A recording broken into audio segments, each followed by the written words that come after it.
शादी की एक रात पहले मेरा सिर पूरी तरह गंजा कर दिया गया, और ये काम किसी और ने नहीं, मेरे मंगेतर की उस साझीदार ने किया जो बॉर्डर पर उसके साथ कंधे से कंधा मिलाकर मौत से लड़ती आई थी।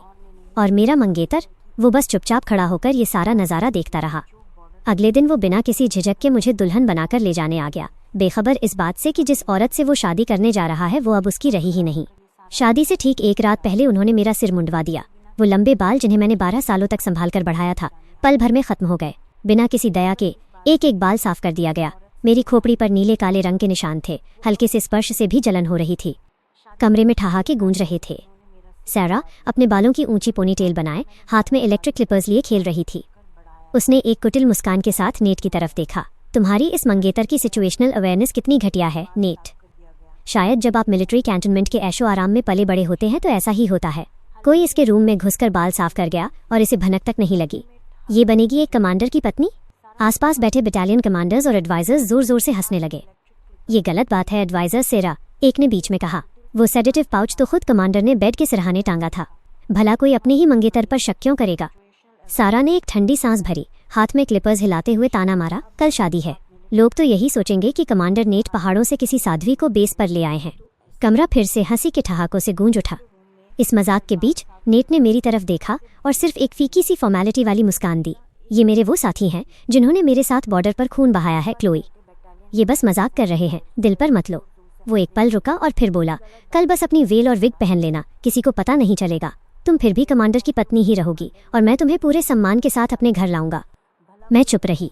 मेरे हाथ पैर ढीले पड़े थे, शरीर में जैसे जान ही नहीं बची थी। मेरी नज़र धीरे धीरे बेड के सिरहाने टंगे उस पाउच पर टिक गई। कल रात इसे उसने खुद अपने हाथों से बांधा था। उसने मुझसे कहा था, ये लद्दाख की बर्फीली पहाड़ियों से लाई गई नींद की जड़ी बूटियों से बना पाउच है। यह शरीर को बहुत रिलैक्स करता है। कल दिन भर बहुत भागदौड़ होगी, इसलिए आज रात चैन की नींद सो जाओ। 20 सालों के बचपन के प्यार और मिलिट्री कॉम्पाउंड में साथ बड़े होने के रिश्ते पर भरोसा करके मैंने कभी नहीं सोचा था कि उस पाउच में इतना असरदार सेडेटिव मिलाया गया होगा जो मुझे ऐसी गहरी नींद में सुला दे कि मुझे दुनिया की कोई खबर ही न रहे। कमरे में मौजूद अधिकारियों ने जब देखा कि मैं होश में आ चुकी हूँ लेकिन पूरी तरह खामोश हूँ तो वे मामला संभालने की कोशिश करने लगे। आप गुस्सा मत होइए मैम, एडवाइजर सारा तो बस मजाक कर रही थी। इनका स्वभाव ही ऐसा है, हम सब पर इनके ऐसे प्रैंक्स चलते रहते हैं। सही कहा मैम, हम बस अभी अभी बॉर्डर से लौटे थे और माहौल में थोड़ा एक्साइटमेंट लाना चाहते थे। मैंने अपनी आंखें नीचे फर्श पर टिका दी। फर्श पर जगह जगह काले बालों के लच्छे बिखरे पड़े थे जिन्होंने कालीन का एक बड़ा हिस्सा ढक लिया था। उन्हें देखकर मुझे अचानक लगा जैसे मेरे 20 साल के एहसासों को भी इसी तरह टुकड़ों में काट दिया गया हो। सूखे होठों से बहुत धीमी और कर्कश आवाज निकली, एक्साइटमेंट? क्या नेट ने मेरे लिए यही एक्साइटमेंट सोच रखा था? ये सुनते ही सारा ने अपनी भौहें तान ली और मुझे सिर से पांव तक घूर कर देखा। मैं तो बस ये देखना चाहती थी कि आखिर ऐसी कौन सी औरत है जिसने कमांडर नेट को 20 सालों से बांध कर रखा है और वो उससे शादी करने पर आमादा है। वो रुकी, उसकी आवाज में साफ नफरत थी। अब समझ आया, बस कांच के शोकेस में रखा एक ऐसा फूल जिसने कभी असल आग या बारूद की गर्मी देखी ही नहीं। कमरे में सन्नाटा छा गया। हर कोई उसके तंज का मतलब समझ चुका था। मैंने सीधे उसकी आंखों में देखा। क्या तुम ये कहना चाहती हो कि मैं इसके लायक नहीं हूँ? क्लोई, नेट ने अचानक मेरा नाम पुकारा। उसकी आवाज सख्त हो गई। सेरा का वो मतलब नहीं था।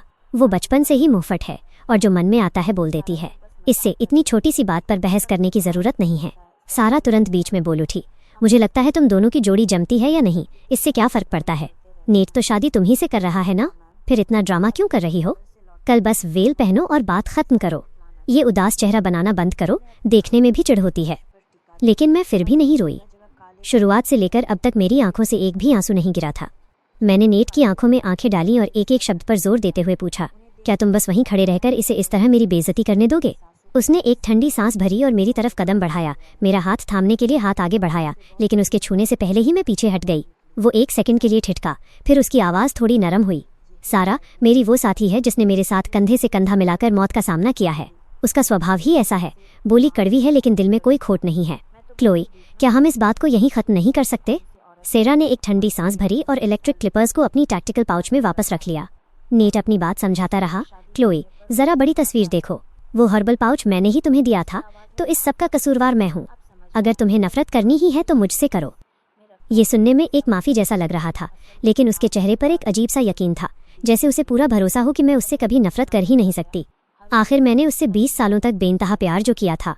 मैंने उस चेहरे को देखा जिसे मैं तब से जानती थी जब मैं 3 साल की थी। जब मैं 11 साल की थी और कोई मुझे परेशान करता था तो वो लकड़ी की खिलौना बंदूक लेकर उनसे भिड़ जाता था। जब मैं 17 साल की थी तो वो मेरे घर के दरवाजे पर पहरा देता था कि कहीं कोई मुझे उससे दूर न कर दे। जब मैं 20 साल की हुई तो उसने मिलिट्री बेस के गेट पर मेरा हाथ पकड़कर लाल आंखों से कसम खाई थी कि वो मुझसे ही शादी करेगा। फिर वो बॉर्डर चला गया और मैं 4 साल तक उसका इंतजार करती रही। अब पीछे मुड़कर देखती हूँ तो ये सब एक भद्दा मजाक लगता है। वो पाउच अभी भी बेड के सिरहाने टंगा था। पाइन की वो जानी पहचानी महक और सेडेटिव्स की वो भारी गंध जो कभी मुझे सुरक्षित महसूस कराती थी, अब मेरी बेवकूफ़ी पर हंस रही थी। सच तो ये है कि ये पहली बार नहीं था जब मैंने सेरा की ये दुश्मनी महसूस की थी।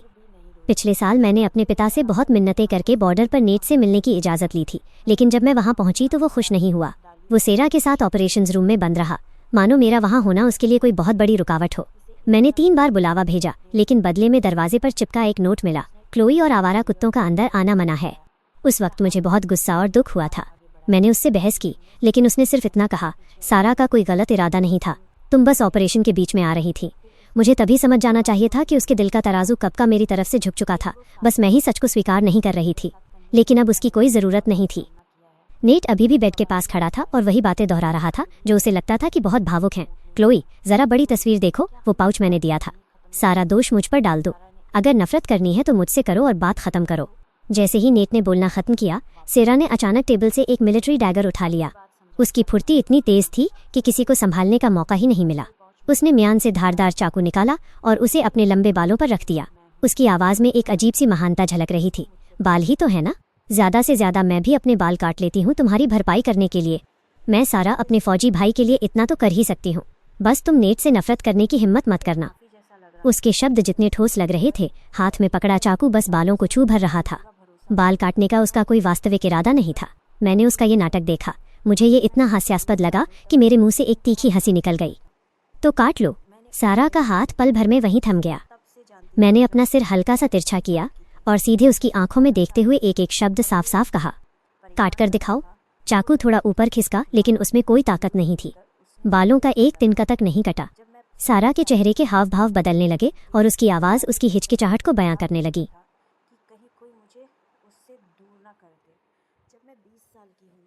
मैंने कहा ना, मैं कर सकती हूँ और मैं करूँगी। लेकिन ठीक उसी पल कबीर ने अद्भुत फुर्ती दिखाई, जैसे ये उसका कोई पुराना अभ्यास हो।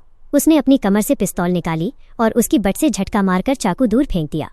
छन, खंजर कमरे के दूसरे कोने में जा गिरा, जिससे सब चौंक गए। वो मेरी तरफ मुड़ा, उसकी आंखें ठंडी हो गईं और चेहरा एकदम तमतमा उठा। बहुत हुआ तान्या, तुम हद से ज़्यादा बदतमीज़ और संकीर्ण सोच की होती जा रही हो। मैं जड़ होकर खड़ी रही। उस पल में कोई प्रतिक्रिया भी नहीं दे पाई। कबीर गुस्से में अपने दांत भींच रहा था। उसका हर एक शब्द घृणा से भरा हुआ था।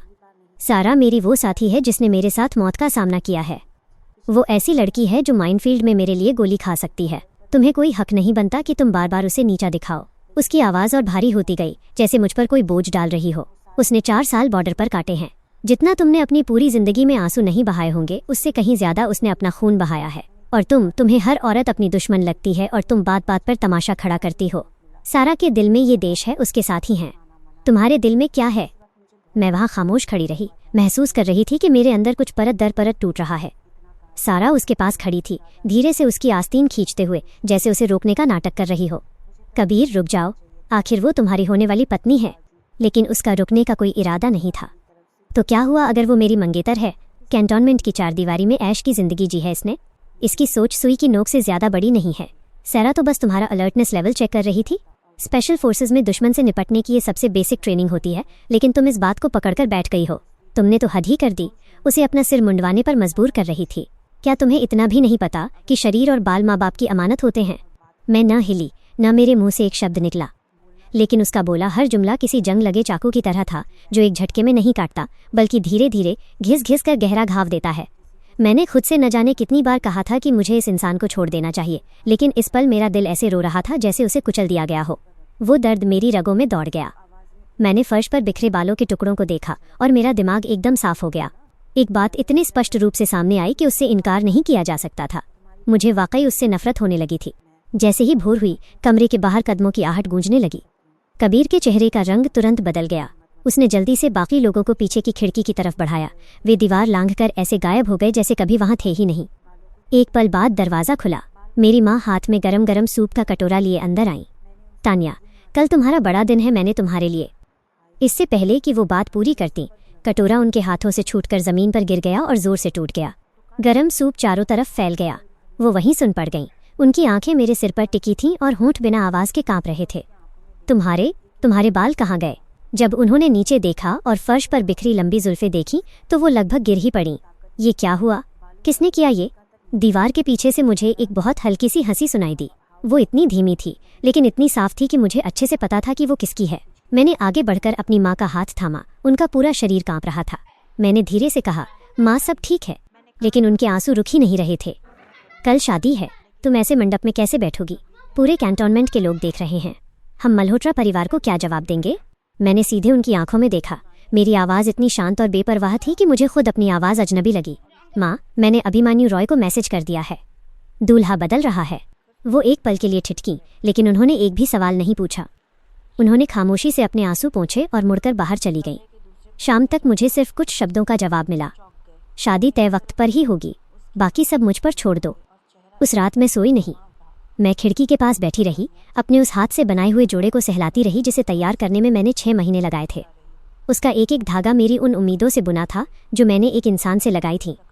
अफसोस बस इस बात का था कि वो इंसान इसके लायक नहीं निकला। आधी रात को कार्ड स्वाइप की आवाज़ के साथ दरवाज़ा खुला। कबीर अंदर आया। सारा ठीक उसके पीछे थी। इस बार उनके साथ कोई और नहीं था।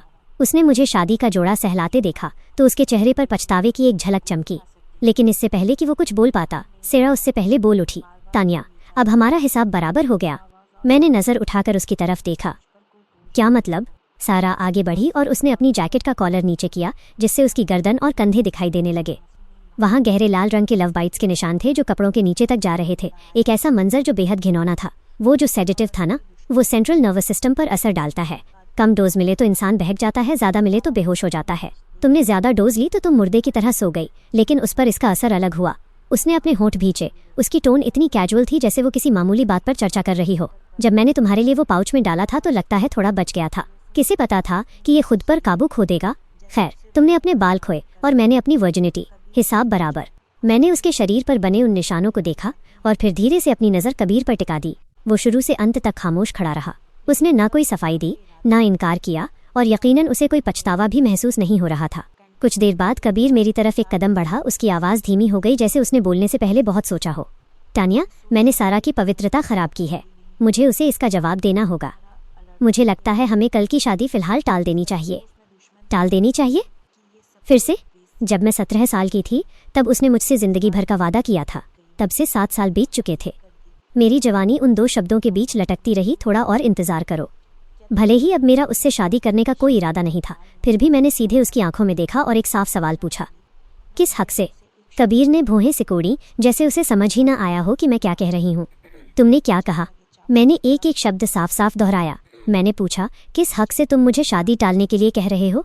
उसकी नज़र तुरंत बदल गई। उसमें वही पुरानी आलोचना वाली झलक आ गई। सारा ने अपनी इज्जत गंवाई है।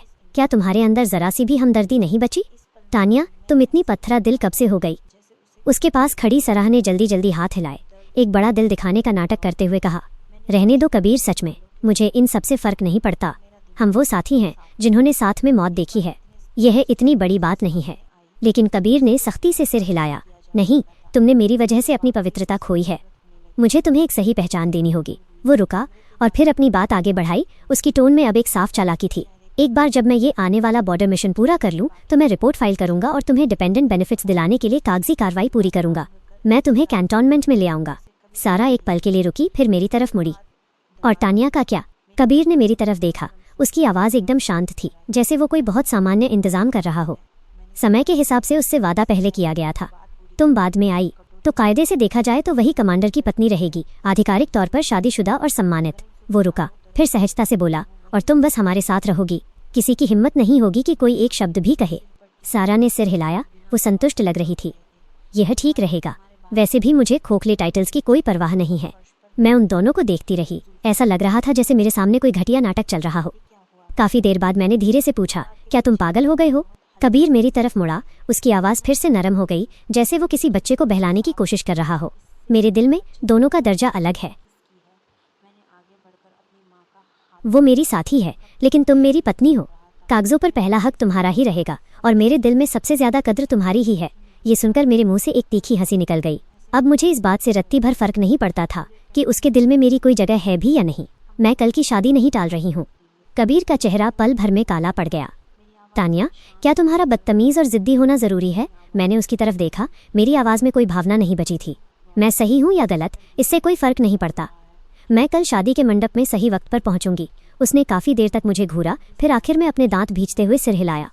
ठीक है, अगर तुम सारा के लिए ज़रा सी भी हमदर्दी नहीं दिखाना चाहती और अगर तुम सिर्फ कमांडर की पत्नी का टाइटल पाने के लिए इस हद तक गिर सकती हो। उसकी आवाज़ बॉर्डर की बर्फीली हवा जैसी ठंडी हो गई। तो याद रखना, बाद में पछताने की हिम्मत मत करना। अगली सुबह मैं ड्रेसिंग टेबल के सामने बैठी। विग को बड़ी खूबसूरती से सेट किया गया था, जिससे कल रात की पूरी बेइज्जती छुप गई थी। हाथ से कढ़ाई किया हुआ लाल रंग का शादी का जोड़ा मेरे शरीर पर बहुत जंच रहा था। मैं उतनी ही गरिमापूर्ण और खूबसूरत लग रही थी जैसे कुछ हुआ ही न हो। जब शुभ मुहूर्त आया तो मेरी माँ मुझे कैंटोनमेंट के मुख्य द्वार तक ले आई। जैसे ही लोहे के भारी दरवाजे चरमराते हुए खुले, मैंने नज़र उठाकर देखा। सामने कबीर खड़ा था, लेकिन उसने दूल्हे की शेरवानी नहीं पहनी थी। वो अपनी रोज़ाना की जैतूनी रंग की ऑलिव ग्रीन कॉम्बैट वर्दी में था। उसके पीछे शादी की तथाकथित बारात इतनी दयनीय थी कि हंसी आ जाए।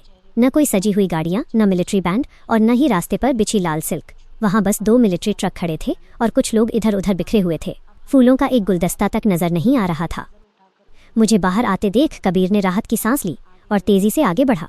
तानिया, जब मैं आज सुबह घर गया तो मेरी माँ ने कहा कि शादी रद्द हो गई है। मुझे लगा कि तुम मुझसे शादी नहीं करना चाहती। रास्ते में मैं यही सोच रहा था कि चलो अच्छा है, तुम आखिरकार समझदार हो गई। मैंने उसके पीछे खड़ी उस छोटी सी भीड़ को देखा, फिर उसकी वर्दी पर नजर डाली। मेरे होठों पर एक हल्की सी मुस्कान आ गई। एक बेस कमांडर की शादी और तुम बस यही प्रोटोकॉल जुटा पाए? उसने भौहें सिकोड़ी। उसकी आवाज़ में ज़बरदस्ती की सहनशीलता थी। तुमने ही आज ही शादी करने की जिद की थी। मैं अपने साथियों के साथ नाइंसाफ़ी नहीं कर सकता, इसलिए अभी के लिए तुम्हें एक आम फौजी परिवार के साधारण नियम के मुताबिक ही ले जा सकता हूँ। ये सुनकर मुझे सिर्फ हंसी आई। वो दावा करता था कि सेरा उसकी साथी है, लेकिन एक पत्नी के हिस्से का सम्मान वो उसे देने में जुटा था। मैंने अपने शादी के जोड़े को देखा और धीरे से कहा, जब आम फौजी शादियाँ होती हैं तो लोग सादे कपड़े पहनते हैं। कबीर, मैं कभी किसी की परछाई बनकर नहीं जी सकती। उसका चेहरा तुरंत बिगड़ गया। मैंने तुमसे कहा ना कि मुझे सारा को जवाब देना है। उसके कागजात पहले पूरे होने हैं। तुम इन दिखावों में इतना क्यों उलझ रही हो? मैंने हल्की सी हंसी। तैयारी का वक्त नहीं मिला? हमारी सगाई तब हुई थी जब मैं 17 साल की थी। तो अब तुम ही बताओ कि पहले कौन आया और असली पत्नी का हक किसका है? उसका चेहरा पूरी तरह काला पड़ गया। तानिया, क्या तुम अभी भी इसी बात को लेकर बैठी हो? उसने अपनी इज्जत गंवाई है। मुझे जिम्मेदारी लेनी होगी। तुम्हारे पास तो सब कुछ है, फिर तुम इन बातों पर क्यों झगड़ रही हो? इससे पहले कि मैं कोई जवाब देती, गाड़ियों के टायरों की जोरदार चीख से हवा गूंज उठी। आदत से मजबूर होकर कबीर अपने गार्ड्स के पीछे हट गया। एक ट्रैंक्विलाइजर डार्ट हवा को चीरता हुआ निकला और उसके पीछे पेड़ के तने में जा धंसा। माहौल तुरंत थम गया। उसने सड़क के छोर की तरफ देखा। एक बारात आ रही थी। लाल सिल्क से ढकी 8 काली शानदार गाड़ियां सबसे आगे थीं और उनके पीछे शगुन के सामान से लदे वाहनों की इतनी लंबी कतार थी कि उसका अंत दिखाई नहीं दे रहा था।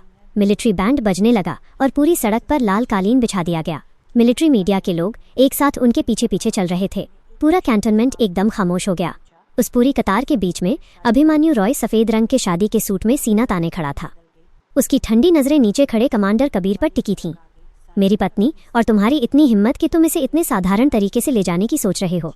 कबीर वहीं सुन्न खड़ा रह गया। उसने मुझे देखा, फिर अभिमन्यु को। उसकी आवाज़ कांपने लगी। तानिया, इस सब का क्या मतलब है? ये तुम्हें अपनी पत्नी क्यों कह रहा है? मैंने अपने जोड़े का घेरा थोड़ा सा उठाया और सीधे गाड़ियों के काफिले की तरफ बढ़ गई। क्योंकि आज हमारी शादी का दिन है, जाहिर सी बात है। मैंने मुड़कर नहीं देखा।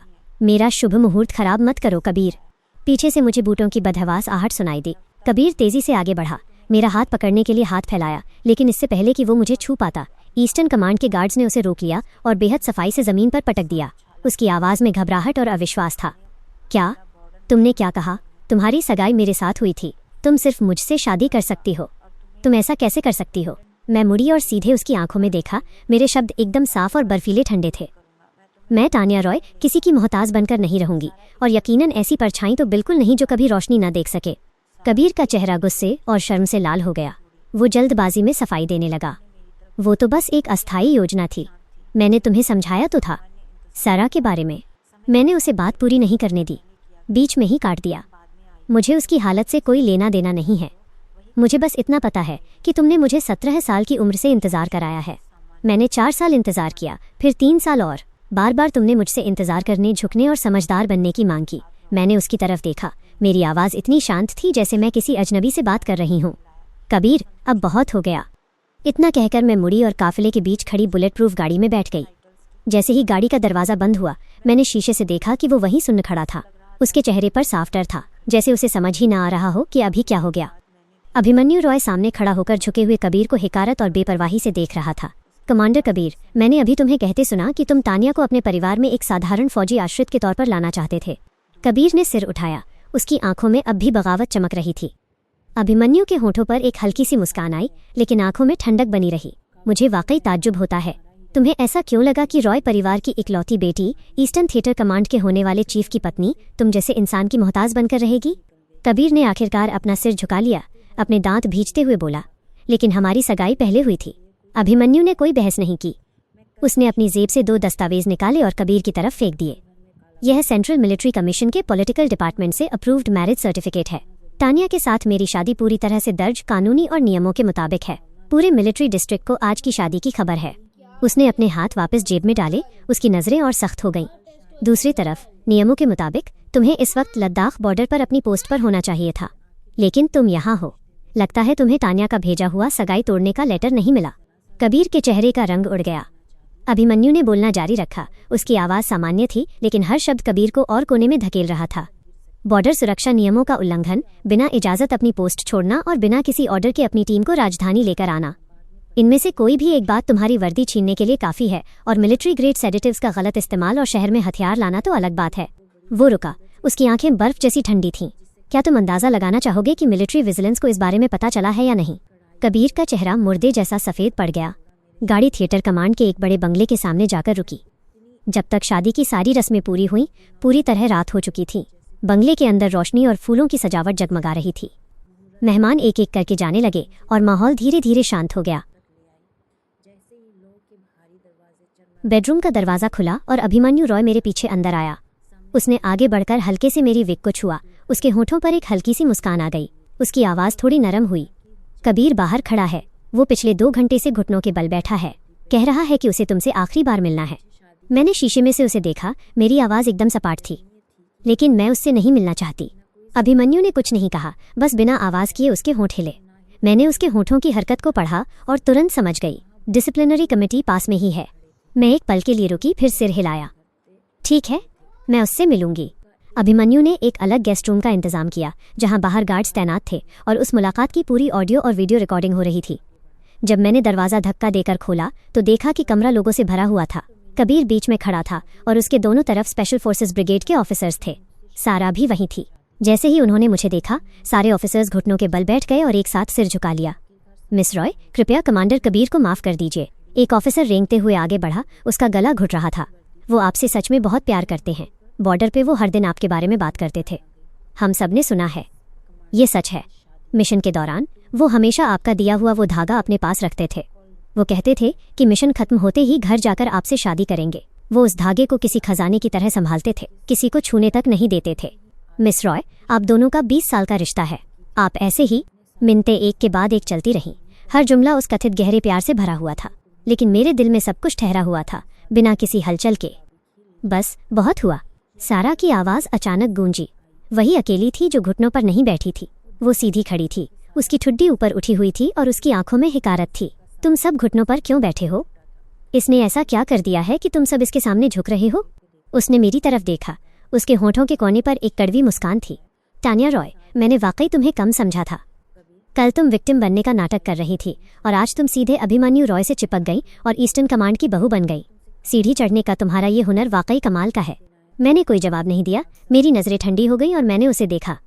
चुप रहो। कबीर की आवाज़ अचानक फटी। पहली बार उसकी आवाज़ में असली और खौफनाक गुस्सा था। सारा ठिठक गई और उसकी तरफ मुड़ी। उसके चेहरे पर अविश्वास साफ दिख रहा था। तुमने क्या कहा? कबीर ने उसे घूर कर देखा। उसकी आंखें खून जैसी लाल थीं, आवाज़ धीमी और भारी थी। मैंने कहा, चुपचाप घुटनों के बल बैठ जाओ। सारा के चेहरे के हाव भाव तुरंत बदल गए। तुम मुझसे कह रहे हो कि मैं इसके सामने झुकूं? कबीर की दहाड़ पहले से भी ज्यादा भयानक थी। झुक जाओ। सारा उसकी चिल्लाहट से इतनी डर गई कि सन्न रह गई। उसका चेहरा सदमे से दर्द में बदला और फिर जल्दी ही नफरत में ढल गया। कबीर, तुम इसके लिए मुझ पर चिल्ला रहे हो? मैं कौन हूँ? मैं वो साथी हूँ जिसने तुम्हारे साथ खून बहाया है। ये वो औरत है जिसने मुश्किल आते ही पीठ दिखाई और किसी और से शादी कर ली, और तुम मुझे इसके सामने झुका रहे हो। कबीर ने कोई जवाब नहीं दिया, नहीं उसने दोबारा उसकी तरफ देखा। उसने अपना सिर मेरी तरफ घुमाया। उसकी आंखें डरावनी हद तक लाल थीं। उसके पूरे चेहरे पर एक ऐसा डर और घबराहट थी जो मैंने पहले कभी नहीं देखी थी। उसकी आवाज़ कांप रही थी, शब्द गले में अटक रहे थे। तान्या, मुझसे गलती हो गई। मैं चुप रही। उसने एक कदम आगे बढ़ाया, मुझे छूने के लिए हाथ बढ़ाया, लेकिन मैं तुरंत पीछे हट गई और उसका हाथ हवा में ही लटकता रह गया। मुझे सच में एहसास है कि मुझसे गलती हुई है। मुझे सारा को तुम्हारे बाल नहीं काटने देने चाहिए थे। मुझे वो कड़वे शब्द नहीं बोलने चाहिए थे। और सबसे बढ़कर, वो एक पल के लिए रुका, फिर धीमी आवाज़ में बोला, लेकिन तान्या, आखिर सारा ने मेरी जान बचाई है। उसने सांस ली। उसकी आवाज़ भारी और कड़वी हो गई। बॉर्डर पर मैं एक हमले में फंस गया था और मेरा पैर माइन पर पड़ गया था। वही मुझे उस माइनफील्ड से निकाल कर लाई थी। अगर वो ना होती तो मैं मर चुका होता। उसने कहा कि वो बस तुम्हारी अलर्टनेस चेक करना चाहती है, तो मैंने बस। वो अपनी बात पूरी भी नहीं कर पाया। जमीन पर बैठे ऑफिसर्स तुरंत बीच में कूद पड़े, एक के बाद एक उसकी तरफदारी करने लगे। मिस रॉय, एडवाइजर सेरा ने कमांडर की जान बचाई है। ये बहुत बड़ा एहसान है। कमांडर के लिए उसे नीचा दिखाना आसान नहीं था। बिल्कुल, कमांडर के दिल में सिर्फ आप हैं।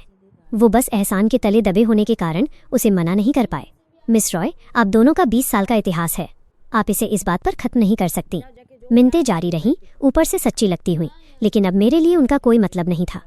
कबीर ने फिर से मेरी तरफ देखा। उसकी आवाज़ में एक बेबसी थी। तान्या, तुम मुझे मार सकती हो, मुझ पर चिल्ला सकती हो, जो चाहे करो, बस मुझे छोड़कर मत जाओ, ठीक है?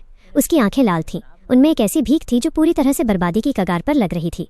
मैं तुमसे भीख मांगता हूँ, मत जाओ। मैंने उसे देखा, फिर धीरे से अपने हैंडबैग में हाथ डालकर वो नींद की जड़ी बूटियों वाला पाउच निकाला। मैंने उसे ज़मीन पर फेंक दिया। वो लुढ़कता हुआ उसके पैरों के पास जाकर रुका। मैंने उसे देखा। मेरा एक एक शब्द एकदम साफ था। तो फिर तुमने इसका इस्तेमाल मेरे खिलाफ चाल चलने के लिए क्यों किया? कबीर ने नीचे पाउच को देखा। उसके होंठ कांप रहे थे, लेकिन मुंह से कोई शब्द नहीं निकला। मैंने बोलना जारी रखा। मेरी आवाज़ और ठंडी होती गई। जिस दिन तुम हॉस्टल आए थे, मैं सच में तुम्हें बताने वाली थी कि हमारी सगाई खत्म हो चुकी है, लेकिन तुमने मेरी बात पूरी ही नहीं होने दी। तुमने बस यह पाउच मेरे बेड के सिरहाने टांग दिया, कहा कि इससे अच्छी नींद आएगी, और चले गए। मैंने एक हल्की सी हंसी हंसी, लेकिन उसमें कोई गर्माहट नहीं थी। मुझे सच में लगा कि ये तुम्हारी तरफ से शादी का कोई तोहफा है। सगाई टूट भी जाती तब भी मुझे लगा कि हम बचपन के साथी हैं। मैंने कभी नहीं सोचा था कि तुम मुझे फंसाने के लिए इसका इस्तेमाल करोगे, सिर्फ इसलिए ताकि तुम दूसरों को मेरी बेइज्जती करने का मौका दे सको। कबीर का चेहरा सफ़ेद पड़ गया। मैंने एक एक शब्द ठंडे चाकू की तरह बोला। खासकर मुझे ये उम्मीद नहीं थी कि तुम चुपचाप खड़े होकर देखते रहोगे जब कोई ट्रिमर लेकर मेरे वो बाल काट देगा जिन्हें मैंने 12 सालों से बढ़ाया था। बोलते बोलते मैंने अपना हाथ ऊपर उठाया और अपने सिर से विग हटा दी। मैंने उसे साइड टेबल पर रख दिया। मेरी नंगी खोपड़ी, जिस पर नीले काले चकत्ते थे, सबके सामने आ गई। पूरा कमरा एकदम खामोश हो गया। जो ऑफिसर्स घुटनों के बल बैठे थे, उन सब ने अपने सिर नीचे झुका लिए। किसी एक की भी हिम्मत नहीं हुई कि ऊपर देख सके। मैंने कमरे में चारों तरफ देखा। मेरी टोन शांत लेकिन कंपी छुड़ाने वाली थी। उस दिन जब तुम सबने इस सिर को देखा था, तब तो तुम सब बहुत जोर जोर से हंस रहे थे ना? अब देखने की हिम्मत क्यों नहीं हो रही? मैं वापस कबीर की तरफ मुड़ी। क्या तुम्हें मैं ऐसी अच्छी लग रही हूँ? वो एक शब्द नहीं बोल पाया। उसके होंठ बुरी तरह कांप रहे थे। मैंने बोलना जारी रखा। मेरी आवाज़ जमती जा रही थी। उस दिन जब सारा ने नाटक किया था कि वो अपने बाल काटेगी, तब तुमने कहा था कि शरीर और बाल माँ बाप की अमानत होते हैं। तुमने मुझसे कहा था कि मैं उस पर दबाव न बनाऊं। मैं हंसी, एक ऐसी हंसी जो हड्डियों तक को ठिठुरा दे। और मेरा क्या कबीर? क्या मेरे माँ बाप नहीं हैं? उसने आखिरकार मुंह खोला। उसकी आवाज़ बेहद कमज़ोर थी। तान्या, मेरा वो मतलब नहीं था। मैं तो बस। मैंने तुरंत उसकी बात काट दी। तुम तो बस क्या? वो मुंह फाड़े खड़ा रहा, आगे कुछ नहीं बोल पाया। मैंने कमरे में खड़े उस समूह को देखा और फिर वापस उस पर नज़र टिकाई। मेरी आवाज़ सख्त हो गई। तुम बिना किसी इजाज़त के लद्दाख बॉर्डर से अपनी पूरी टीम को लेकर भाग आए। तुम शहर में हथियार लेकर आए और प्रतिबंधित मिलिट्री दवाओं का इस्तेमाल किया। कबीर, क्या तुम्हें अंदाज़ा भी है कि तुमने क्या जुर्म किया है? मैंने नीचे झुककर वो पाउच उठाया और उसे अपनी हथेली में पकड़ लिया। इसमें जो सेडेटिव है वो एक प्रतिबंधित मिलिट्री केमिकल है। एक टेस्ट से ही पता चल जाएगा कि ये कहाँ से आया और किस तारीख को बना था। मैंने सीधे उसकी आंखों में देखा। तुम्हें डिसिप्लिनरी कमेटी को जवाब देने के लिए तैयार रहना चाहिए। उन्हें बताना कि तुम्हें सगाई टूटने का लेटर क्यों नहीं मिला, तुमने अपनी पोस्ट क्यों छोड़ी और तुमने इस दवा का इस्तेमाल क्यों किया। कबीर अब पूरी तरह से घबरा गया था। उसने एक कदम आगे बढ़ाया। उसकी आवाज़ कांप रही थी। तान्या, तुम ऐसा नहीं कर सकती। मैंने यह सब तुम्हारे लिए किया। मैंने कोई जवाब नहीं दिया। उसकी आंखें खून की तरह लाल थीं। उसकी आवाज़ में एक अजीब सी बदहवासी थी। मैं अपने आदमियों को लेकर 4 दिन और 4 रात लगातार गाड़ी चलाकर आया हूँ, 2 चेकपोस्ट तोड़कर भागा हूँ ताकि वक्त पर पहुंचकर तुमसे शादी कर सकूं। मुझे डर था कि तुम्हें इंतजार करना पड़ेगा, तुम परेशान हो जाओगी। मैंने एक ठंडी हंसी के साथ उसकी बात काट दी। तो तुम इतनी जल्दी में सिर्फ मेरे बाल मुंडवाने के लिए भाग कर आए थे? उसकी बोलती बंद हो गई। मैंने उसे पीछे हटने का कोई मौका न देते हुए बोलना जारी रखा। या फिर इसलिए कि तुम्हें सारा के साथ सोना था? उसका चेहरा एकदम पीला और मुर्दा जैसा पड़ गया। मैंने उसे देखा, मेरी आवाज़ जम चुकी थी। कबीर, क्या तुम्हें ये बहाने खुद सुनते हुए भी दयनीय नहीं लगते? लेकिन कबीर अभी भी बदहवासी में हाथ पैर मार रहा था। उसका गला बैठा हुआ था, उसका आपा पूरी तरह खो चुका था। तानिया, मैंने सच में ये सब तुम्हारे लिए किया।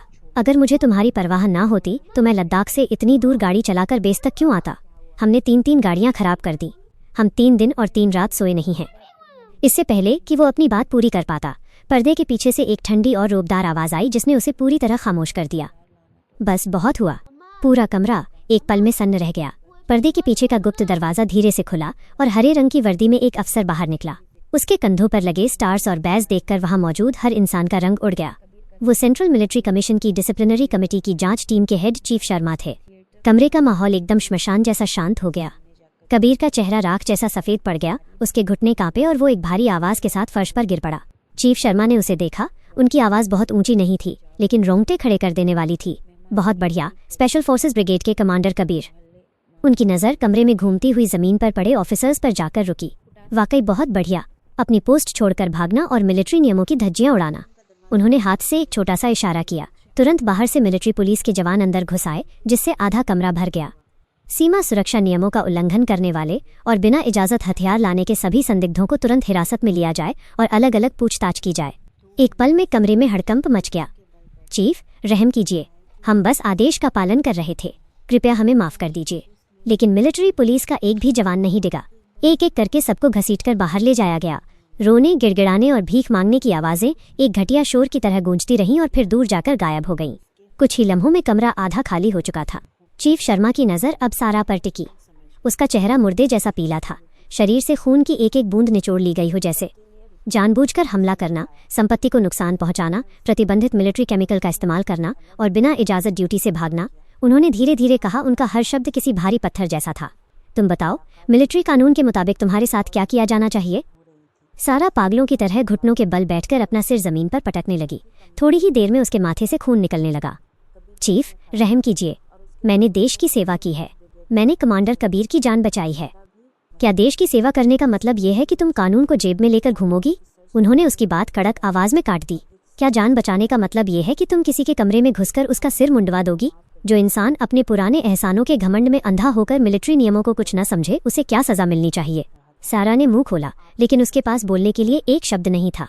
चीफ शर्मा ने दोबारा उसकी तरफ नहीं देखा, सीधे आदेश दिया, इसे तुरंत नौकरी से बर्खास्त किया जाए। कोर्ट मार्शल के बाद इसे सिविल पुलिस के हवाले किया जाए ताकि इस पर मुकदमा चल सके। इसके अलावा पूरे मिलिट्री सिस्टम से इसे ब्लैकलिस्ट किया जाए। भविष्य में कभी भी इसकी रीएनलिस्टमेंट नहीं होगी। एक ही फैसले ने उसका पूरा भविष्य खत्म कर दिया। नहीं, सारा चीख उठी। उसका दिमाग जैसे काम करना बंद कर चुका था। वो रेंगती हुई मेरे पैरों के पास आई और मेरे शादी के जोड़े का घेरा पकड़ लिया। उसकी आंखों से आंसू बह रहे थे और मेकअप फैल चुका था। Tania, miss Roy, madam commander, मुझसे गलती हो गई। मैं सच में बहुत शर्मिंदा हूँ। मुझे आपके बाल नहीं काटने चाहिए थे। मुझे वो कड़वी बातें नहीं बोलनी चाहिए थीं। मैं भी अपने बाल काट लेती हूँ, मैं अभी काटती हूँ।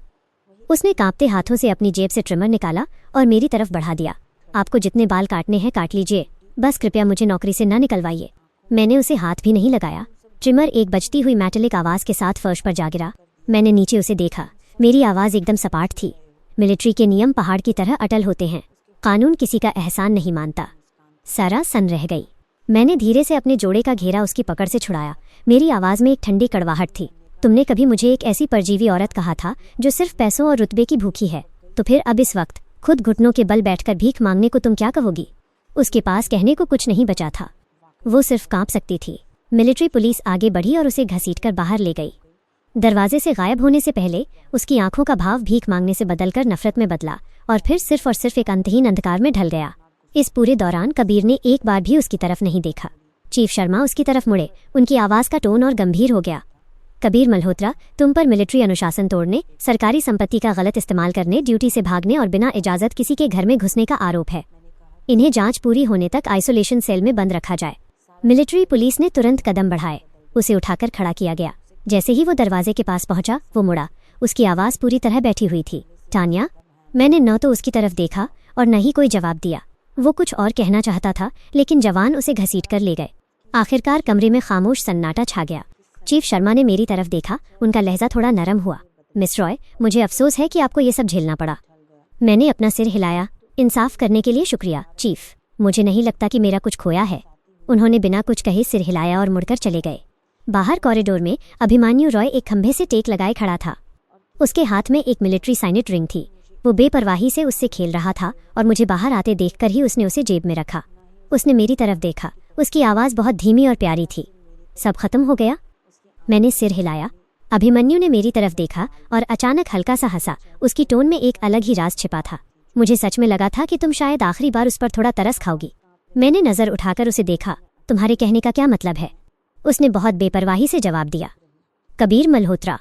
अगर तुम अभी उसके लिए एक शब्द भी बोल देती तो चीफ शर्मा शायद थोड़ा नरम पड़ जाते और उसे हल्की सजा देते। मैंने सीधे उसकी आंखों में देखा। मेरा एक एक शब्द साफ था। मैं ऐसा कभी नहीं करती। अभिमन्यु ने हल्की सी भौं उठाई। मुझे वो इशारा बहुत अच्छे से समझ आ गया था जो उसने मुझे पहले दिया था। चीफ शर्मा पूरे समय उस पर्दे के पीछे खड़े थे। उस मुलाकात का एक एक पल रिकॉर्ड और शूट हो रहा था, और क्योंकि मैं ये बात समझ रही थी इसीलिए मैं इतनी शांत बनी रही। जिस पल मैंने उस कमरे में कदम रखने का फैसला किया था, मैंने खुद को इस बात के लिए तैयार कर लिया था कि कबीर मल्होत्रा के बचने का कोई रास्ता न बचे। क्योंकि मुझे उससे नफरत थी। मुझे उससे नफरत थी क्योंकि उसने मेरी सच्चाई और मोहब्बत को बिना सोचे समझे कुचल दिया था। और मुझे उससे भी ज़्यादा नफरत इस बात से थी कि उसने मेरे आत्मसम्मान को अपने जूतों तले रखा और बार बार उसे रौंदा। अगर मैं आज मुड़कर अभिमन्यु रॉय से शादी न करती तो वही 2 घटिया ट्रक मुझे मल्होत्रा परिवार के घर ले जाते, सिर्फ इसलिए ताकि मैं एक ऐसी परछाई बनकर जीती रहूं जिसे कभी धूप नसीब ना हो। मैंने दूर देखा जहां कैंटोनमेंट की लाइटें रात के अंधेरे को चीर रही थीं। मेरी आवाज़ धीमी हो गई। अब मैं उस पर कभी तरस नहीं खाऊंगी। आने वाले दिनों में थिएटर कमांड का ये बंगला बाहर वालों के लिए पूरी तरह बंद रहा। मल्होत्रा परिवार के लोग कई बार गिड़गिड़ाने आए, लेकिन हर बार गार्ड्स ने उन्हें गेट पर ही रोक दिया। जब तक कि एक दिन घर के नौकर ने आकर खबर नहीं दी कि कबीर की माँ गेट के बाहर पत्थरों पर घुटनों के बल बैठी हैं और वहां से हटने को तैयार नहीं है। मैंने एक लंबी सांस ली, उठी और बाहर निकल गई। मिसेस मल्होत्रा पत्थरों की सीढ़ियों पर बैठी थीं। उनके बाल बिखरे हुए थे और आंखें रो रो कर सूजी हुई थीं।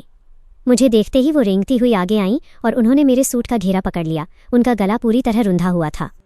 मैडम कमांडर, कृपया आप दोनों के बचपन के रिश्ते की खातिर इस एक बार कबीर को बचा लीजिए।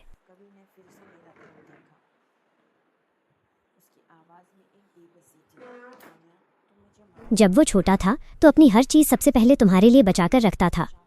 क्या तुम सब भूल गई हो? मैंने नीचे उन्हें देखा। मेरी आवाज़ एकदम सपाट थी। मैं कुछ नहीं भूली हूँ।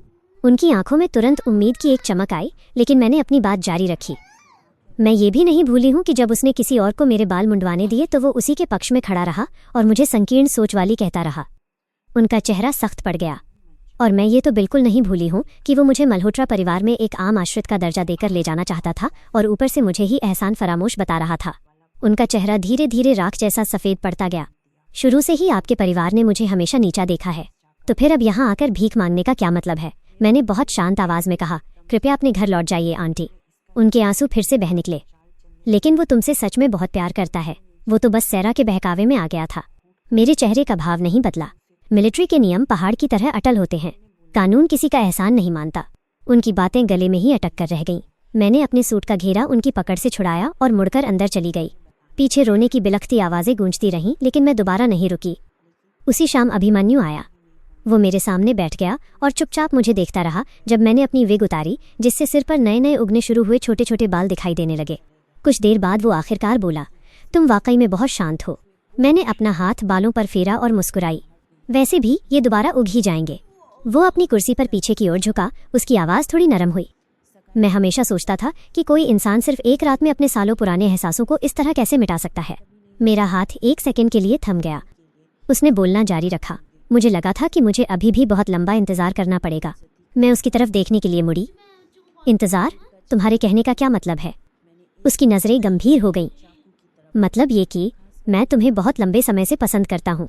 तुम्हारी 17वीं बर्थडे पर जिस दिन कबीर अपना मेडल लेकर तुमसे शादी का वादा करने आया था, मैं भी वहीं था। उस वक्त मुझे लगा कि मेरा कोई चांस ही नहीं है। फिर वो लद्दाख चला गया और तुम 4 साल तक उसका इंतज़ार करती रहीं।